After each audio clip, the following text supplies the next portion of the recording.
बोलो वृंदावन बिहारी लाल की जय, राधा रानी की जय, कार्तिक मातम पुराण की जय। 29वां अध्याय। बोलो हरे नमः।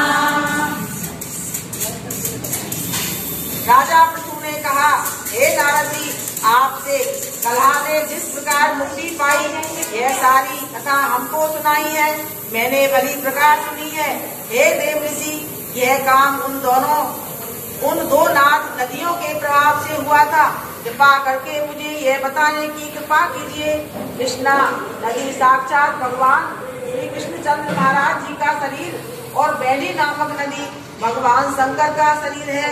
इन दोनों नदियों के संगम का महत्व श्री ब्रह्मा जी भी वर्णन करने में असमर्थ हैं। फिर भी चूंकि आपने पूछा है, अतः मैं आपको उनकी उत्पत्ति का वृत्तांत सुनाऊंगा। ध्यान से सुनो। चाक्षु मनवंतर के अनंत में आरंभ में ही श्री ब्रह्मा जी ने सह पर्वत के शिखर पर यज्ञ करने का निश्चय किया। वह सब देवताओं भगवान विष्णु और शंकर जी यज्ञ की सामग्री लेकर उस पर्वत के शिखर पर गए।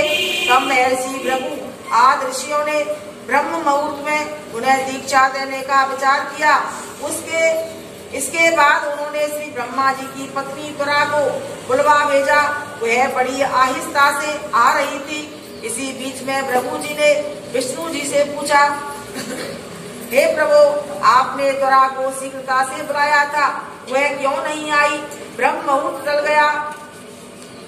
इस पर भगवान विष्णु ने कहा, यदि त्वरा नहीं आई, यथा समय पर नहीं आई, तो आप गायत्री को ही स्त्री मानकर दीक्षा विधान कर दीजिएगा।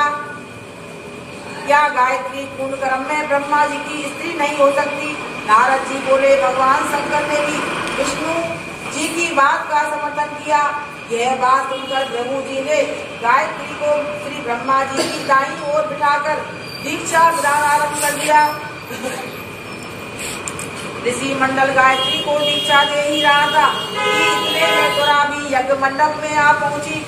श्री ब्रह्मा जी के पास में गायत्री को देखकर ईर्ष्या से क्रुद्ध हो कर त्वरा ने कहा, जहाँ अपूज्यों की पूजा होती है और पूज्यों की अप्रतिष्ठा होती है, वहाँ पर दुर्भिक्ष मृत्यु का भय तीनों अश्वमेव हुआ करते हैं।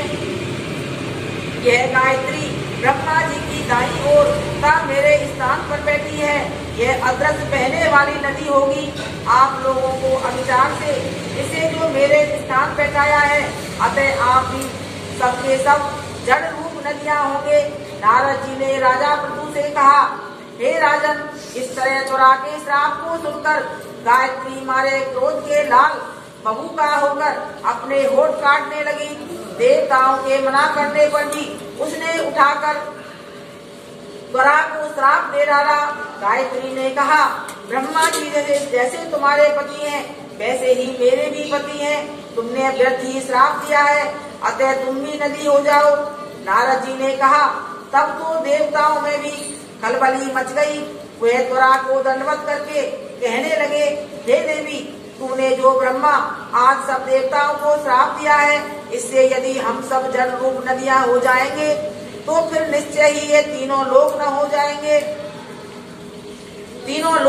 जाएंगे, क्योंकि यह श्राप तुमने बिना विचार कर दिया है, अतः तुम इसे वापस ले लो। त्वरा ने कहा, हे देवतागण, आपने यज्ञ के आरंभ में गणेश पूजन नहीं किया है, इसलिए यह विघ्न उपस्थित हुआ है। मेरा यह श्राप कभी खाली नहीं जा सकता, इसलिए आप सब अपने अंगों से जड़ीभूत होकर अश्वमेव नदियां बनोगे। हम दोनों सौते भी अपने अपने अंशों से पश्चिम में बहने वाली नदियां बनेंगी। नारद जी ने राजा पृथु से कहा, त्वरा के यह वचन सुनकर देवता विष्णु शंकर आदि अपने अपने अंशों से नदियां बन गए।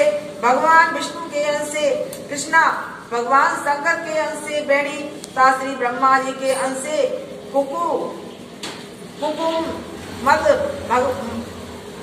ब्रह्मवती नाम वाली नदियां उत्पन्न हो गई। सभी देवता ने अपने अंशों को जड़ बनाकर वहीं सहा पर्वत पर फेंक दिया। फिर उन लोगों के अंश अलग अलग नदियों के रूप में बहने लगे। देवताओं के अंश से हजारों की संख्या में पश्चिम वाहिनी नदियां उत्पन्न हो गई। गायत्री और त्वरा दोनों पश्चिम वाहिनी नदियां होकर एक साथ बहने लगी। उन दोनों का नाम सावित्री पड़ा। श्री ब्रह्मा जी ने यज्ञ स्थल पर भगवान विष्णु और शंकर जी की स्थापना की।